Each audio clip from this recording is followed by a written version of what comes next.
87 वर्षीय बबर्जन गुरुङ घर अगाडि घाम तापेर बसिरहेका थिए। एक्कासी उनको टाउकोमाथि चर्को आवाज निकाल्दै जहाज अनियन्त्रित अवस्थामा उडिरहेको थियो। उनले हेर्दा हेर्दै त्यो जहाज 3 पटक दायाँ बायाँ कोल्टिँदै बाँसको झ्याङमा ठोकिएर सेतीको खोचमा खस्न पुग्यो। केही बेरमै चर्को आवाज आयो, धुवाँको मुस्लो छुट्यो, दन्दनी आगो बल्न थाल्यो। तत्कालै मानिसहरू घटनास्थलमा जम्मा भए। यदि जहाजले मात्र 10 सेकेन्डको दूरी पार गर्न सकेको भए जहाज रनवेमा ल्यान्ड गर्न सक्थ्यो। तर अचानक 9N ANC जहाजमा त्यस्तो के खराबी आयो जसले गर्दा अनुकूल मौसम र भौगोलिक अवस्था हुँदाहुँदै पनि जहाज दुर्घटना हुन पुग्यो। दर्शकवृन्द, आउनुहोस् आजको यस श्रृङ्खलामा हामी यति एयरलाइन्सको जहाज 9N ANC दुर्घटना र यससँग सम्बन्धित अवस्थाहरूको बारेमा चर्चा गर्नेछौँ। यति एयरलाइन्सको जहाज 9N ANC आइतबार बिहान 8:10 मा पोखरा उड्नुपर्ने थियो। कमान्डर थिए क्याप्टेन कमल केसी र सहयोगी अन्जु खतिवडा। यतिकै अर्को जहाज 9N ALN पनि 6:55 मा पोखरा उड्नुपर्ने तालिका थियो, जसलाई उडाउँदै थिए क्याप्टेन रामोद श्रेष्ठ र MK श्रेष्ठले। तर यात्रु कम भएको भन्दै उडान मर्ज गरियो। केसी र खतिवडा पोखरा नै जाने भए, तर अर्को जहाजमा। जहाजसँगै परिचारिका पनि फेरिए। उनीहरूसँग परिचारिकाका रूपमा के राणा र SR ठकुरी जाने निश्चित भएकोमा सिर्जना होङचुन र ओसिन आले मगर पोखरा उडे। बिहान 8:05 मा पोखरा उडेका क्याप्टेन केसीको टिम 9:18 मा काठमाडौँ फर्किएको थियो। फेरि क्याप्टेन केसीको टिम 68 जना यात्रु बोकेर 10:33 मा काठमाडौँको रनवे छोड्दै पोखरातर्फ सोझिए। जहाज ठिक 10:52 मा पोखरा अन्तर्राष्ट्रिय विमानस्थलमा अवतरण गर्ने तालिका थियो। जहाजमा चालक दलका 4 सदस्यसहित 57 जना नेपाली, 5 जना भारतीय, 4 जना रसियन, 2 जना कोरियन तथा अर्जेन्टिना, अस्ट्रेलिया, आइरिस र फ्रान्सका 1-1 जना नागरिक थिए। पोखरा विमानस्थलका एयर ट्राफिक कन्ट्रोलर ATC का अनुसार आइतबार यतिको दोस्रो उडान अवतरण गर्ने तर्खरमा रहेका बेला विमानस्थलको भिजिबिलिटी 7 किलोमिटर थियो, जबकि अवतरण गर्न 5 किलोमिटर भिजिबिलिटी पर्याप्त हुन्छ। हावाको गति पनि प्रति घण्टा 5.5 किलोमिटर मात्र थियो, अर्थात् जहाजलाई अवतरणमा बाधा पुग्ने स्थिति थिएन। जहाज नयाँ विमानस्थलको रनवे 30 लेखनाथ तर्फबाट सहजै अवतरण गर्न सक्थ्यो। बिहानको उडानमा चालक दलले यही धावन मार्ग प्रयोग गरेका थिए। यसपालि भने उनीहरूले पुरानो विमानस्थलतर्फ फन्को लगाएर रनवे 12 बाट अवतरण गर्न अनुमति मागे। बाधा अडचन र अरू ट्राफिक नभएकाले ATCले पनि केही नसोधी अनुमति दिए। जहाज लङ फाइनल हुँदै फाइनल एप्रोचमा थियो, अर्थात् धावन मार्ग छुन 1800 मिटर मात्रै टाढा थियो। यता टावर जहाज अवतरण गराउने तयारीमा थियो। उनीहरू यतिको कर्मचारी रिसिभ गर्ने तयारीमा थिए, तर पोखरा टावरले देखिसकेको जहाज एकाएक बिलायो। पुरानो विमानस्थलबाट तुरुन्तै उडाइएको प्रभुको हेलिकप्टरले सेती खोजमा जहाज दुर्घटनामा परेको पुष्टि गर्यो। आखिर दुर्घटना कसरी भयो भन्ने यकिन तथ्य अहिलेसम्म पनि आउन सकेको छैन। त्यसो त मौसम, भूगोल र उडानको अवस्था हेर्दा जहाजमा प्राविधिक समस्या आएको पनि हुन सक्छ, अथवा फन्को लगाउने क्रममा गति र उचाइ बीच तालमेल नहुँदा जहाज असन्तुलित भएर स्टल कन्डिसनमा गएको पनि हुन सक्छ। स्टल कन्डिसन जसको बारेमा हामीले यस अघिको श्रृङ्खलाहरूमा चर्चा गरिसकेका छौँ। यो यस्तो अवस्था हो जति बेला जहाज ढुङ्गा जसरी जमिनमा झर्न सक्छ। यकिन कारण पत्ता लगाउन आइतबारै मन्त्री परिषदले पूर्व सचिव नगेन्द्र घिमिरेको नेतृत्वमा 5 सदस्यीय आयोग गठन गरिसकेको छ। जहाजमा फ्लाइट डाटा रेकर्डर FDR र पाइलटहरूले आपसी संवाद गरेको ककपिट भोइस रेकर्डर CVR हुन्छ।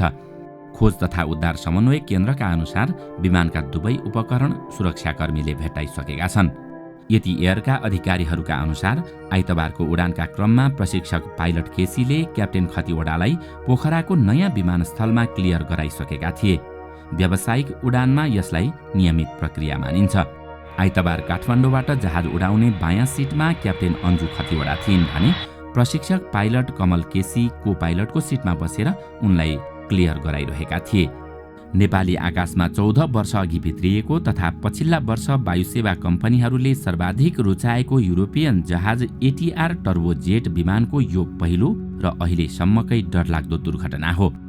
यता युरोपियन युनियनले नेपाली वायुसेवालाई 10 वर्षदेखि लगाएको कालो सूचीबाट निस्कने तयारी भइरहेका बेला आइतबार पोखरामा भएको ठूलो दुर्घटनाले झनै समस्या पर्ने संकेत गरेको छ।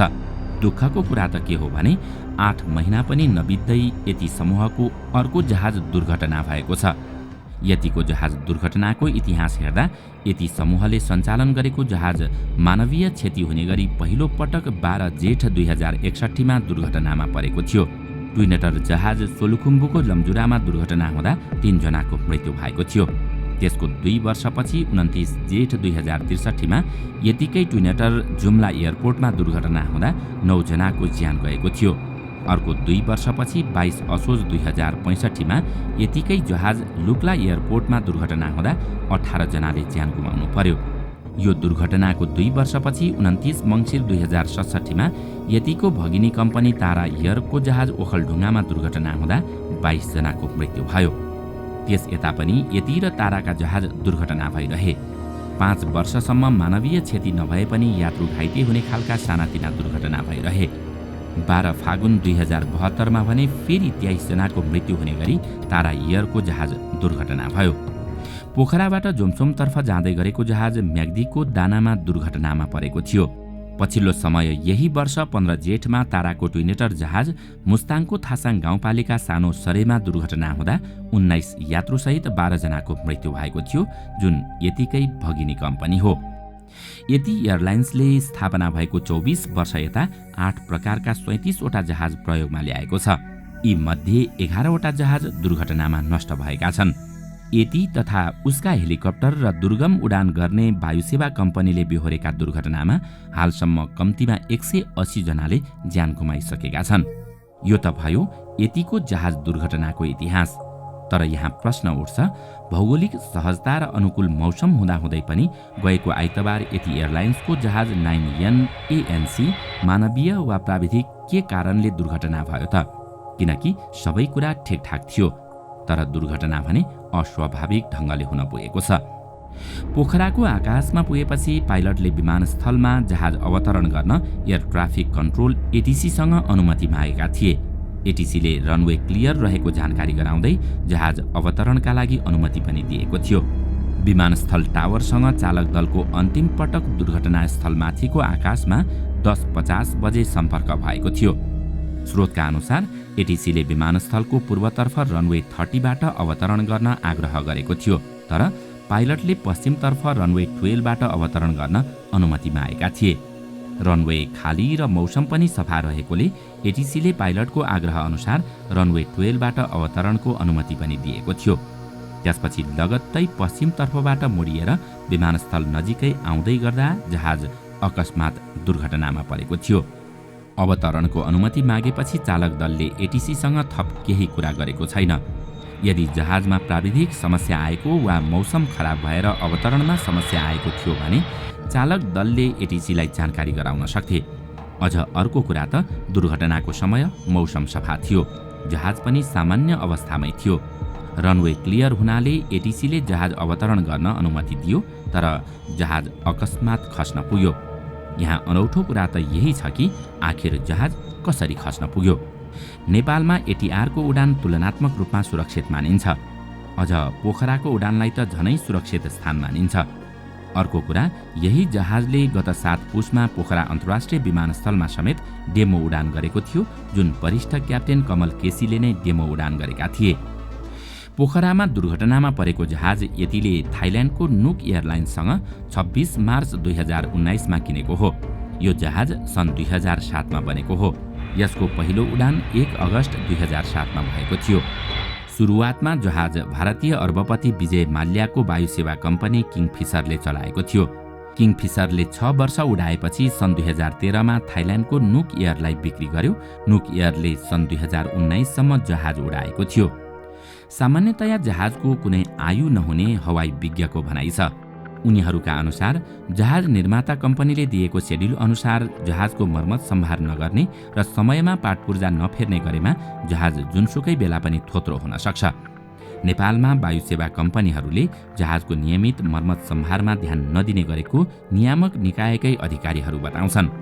यहाँ समस्याको कुरा त के हो भने वायुसेवा कम्पनीले जहाजको नियमित मर्मत सम्भार गरेको छ कि छैन, पाटपुर्जा फेरेको छ कि छैन, जहाज उडाउन योग्य छ कि छैन भनेर नियमन गर्ने क्यानको जिम्मेवारी हो। तर नियमनकारी निकायभन्दा वायु सेवा कम्पनीहरू बलिया हुँदा छानबिनको काम प्रभावित हुँदै आइरहेको छ। वर्षेनी दुर्घटनापछि छानबिन समिति पनि बन्छ। समितिले प्रतिवेदन पनि बुझाउँछ, तर अहिलेसम्म बुझाइएका छानबिन प्रतिवेदनहरू कार्यान्वयन गरेर हवाई सेवालाई सुरक्षित बनाउन कुनै पहल हुन सकेको छैन। दर्शकवृन्द, आजको श्रृङ्खला तपाईलाई कस्तो लाग्यो? हामीलाई कमेन्टमा अवश्य बताउनुहोला। साथै आजको श्रृङ्खला तपाईलाई राम्रो लाग्यो भने लाइक तथा सेयर गरी हाम्रो च्यानललाई सब्स्क्राइब गर्न नभुल्नुहोला र साथमा रहेको बेल आइकन पनि थिच्नुहोस् ताकि हामीले अपलोड गर्ने नयाँ भिडियोको जानकारी सबैभन्दा पहिला तपाईलाई प्राप्त होस्। आजका लागि यति नै। अर्को भिडियोमा अझै रोचक तथ्य लिएर आउने नै छौँ। तबसम्मको लागि बिदा दिनुहोस्। नमस्कार।